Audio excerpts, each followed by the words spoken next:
What if I told you the global financial system doesn't just tolerate failure, it requires it? Not that it accidentally leaves people behind, not that it fails to help everyone succeed. No, I mean it is mathematically structured for people to lose. Think about it. If hard work alone guaranteed wealth, poverty would just be a temporary phase for anyone willing to put in the hours. If saving money was the secret to getting rich, why don't savers rule the world instead of banks? And if everyone could win the money game, who would be left paying the interest that keeps the whole thing running? Today, we're going to unravel a profound mystery. Why does a system designed by the world's smartest economists, governments, and central banks consistently produce massive inequality? It happens in every country, every decade, with every currency. This isn't about bad luck. It's not about laziness. And it's definitely not random. Because when you follow the money slowly, historically, and honestly, you discover something deeply unsettling. The financial system only functions when a majority of its participants lose, and once you see why, you can't unsee it. We're all told a simple, reassuring story. Go to school, get a good job, save your money, avoid debt, and invest wisely. Do all that, and someday, you'll be financially secure. It sounds reasonable, even moral. But here's the first crack in that perfect illusion. If everyone followed that advice perfectly, the entire system would collapse. Think about it. Banks wouldn't have anyone to lend to. Governments couldn't finance their deficits. Corporations couldn't use debt to fuel growth. Pension funds would implode. Entire markets would grind to a halt. It's not an opinion, it's just math. To understand why, we need to go back to the origins of modern finance, long before credit cards, stock market apps, and central banks existed. Early economies didn't revolve around money. They revolved around tangible things, resources, and labor. Money was just a tool, a neutral way to exchange goods. But everything changed when money became intertwined with debt. Once lending with interest became standard practice, a quiet, permanent imbalance was introduced into the system. Here's the core problem. Interest creates more claims on money than the amount of money that actually exists. If a bank lends out $100 at 10% interest, $110 must be repaid. But only the original $100 was ever created. So where does that extra $10 come from? It has to come from someone else's loss.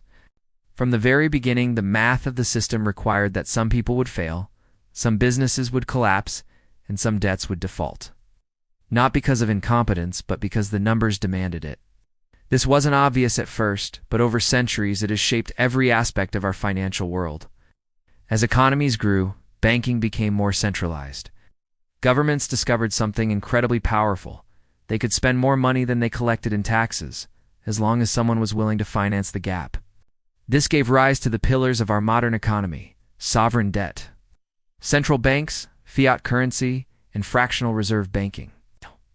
This new framework allowed for explosive growth and innovation, but it also created a clear hierarchy. At the very top are the institutions that create or have first access to new money. Below them are the institutions that can borrow that money cheaply. And at the very bottom are the individuals who have to borrow expensively or can't borrow at all. This is where the system reveals its true nature. The closer you are to the source of money creation, the more you benefit. The farther away you are, the more risk you absorb. When inflation hits, it erodes the value of wages first, while asset prices, owned by the wealthy, rise. Debt becomes a tool for the rich to get richer, but a trap for the poor. Quietly and structurally, the system ensures there will always be losers. Every financial system, without exception, eventually hits a stress point. There's too much debt, too much leverage, too many promises that were based on future growth that never arrives. We've seen this pattern repeat itself over and over again. The Great Depression, stagflation of the 1970s, the 2008 financial crisis, the post-pandemic inflation surge. Each time, the sequence of events is eerily similar. A period of easy money fuels wild speculation. Debt levels explode. Asset bubbles form. Then, reality intervenes. The bubble pops, and the losses are revealed. But here's the twist most people miss. The losses are never distributed evenly. When these systems break, it's the small investors who lose their savings. It's the workers who lose their jobs. It's the homeowners who lose their property. Meanwhile, the big banks get bailouts. corporations get liquidity injections, and the governments simply rewrite the rules to protect the core of the system. The system doesn't eliminate the losses, just redirects them downward onto the people least able to bear them. After every crash, the narrative gets rewritten.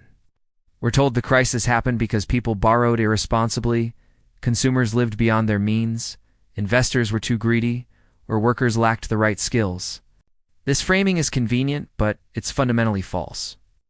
It cleverly shifts the blame from a flawed system design to individual behavior. But here is the brutal, unavoidable truth. In a debt-based system, it is mathematically impossible for everyone to be financially disciplined and win.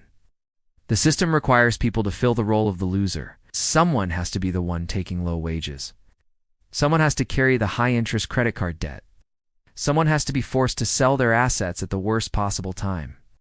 Someone has to enter the market late, right at the peak, and someone has to exit in a panic at the bottom. Without these losers, interest couldn't be paid. Investment returns couldn't be generated. The narrative of endless growth would collapse. Failure isn't a bug in the system, it's a feature. So governments promise to fix it.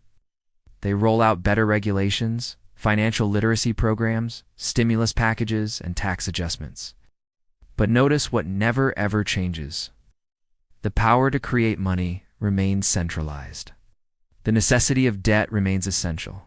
Asset inflation continues to outpace wage growth. Why? Because truly fixing the problem would require dismantling the very mechanisms that sustain the power structure. A system that actually worked for everyone would no longer work for those at the top. Today the game looks different, but it plays by the exact same rules. Stock trading apps promise financial freedom. Crypto promises decentralization. Side hustles promise an escape from the rat race.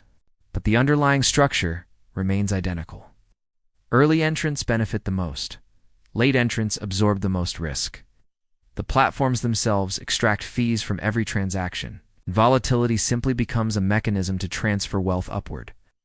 Even something as simple as inflation follows the same old script. Prices rise across the board. The value of your savings silently erodes. Those who own assets financed with debt, like real estate, win big as their assets inflate while their debt stays fixed. But those who hold cash, the responsible savers, silently lose. The labels change, but the math does not. So let's distill this down to 3 uncomfortable truths. First, the financial system is not designed for universal success. It is designed for the continuous circulation of money and debt, and that circulation requires failure as its fuel. Second, individual discipline is helpful, but it cannot override the structural math of the game. You are playing in a rigged system whether you like it or not. And third, the biggest risk you face isn't just losing money. It's believing the system is neutral and blaming yourself when its design works against you. This leads us to the one question that nobody in power wants to ask. If this system needs losers to function, what happens when too many people realize what the rules of the game actually are? And what comes next once faith in that system disappears? That is the real uncertainty we face. If this video challenged something you've always assumed was normal, share it with someone who still believes the system is just broken because of bad choices. And if you want more deep dives into money, power, and the hidden rules that shape our world, subscribe. It's not for comfort, but for clarity. Because once you understand the game, you can stop blaming yourself for its design. Thanks for watching.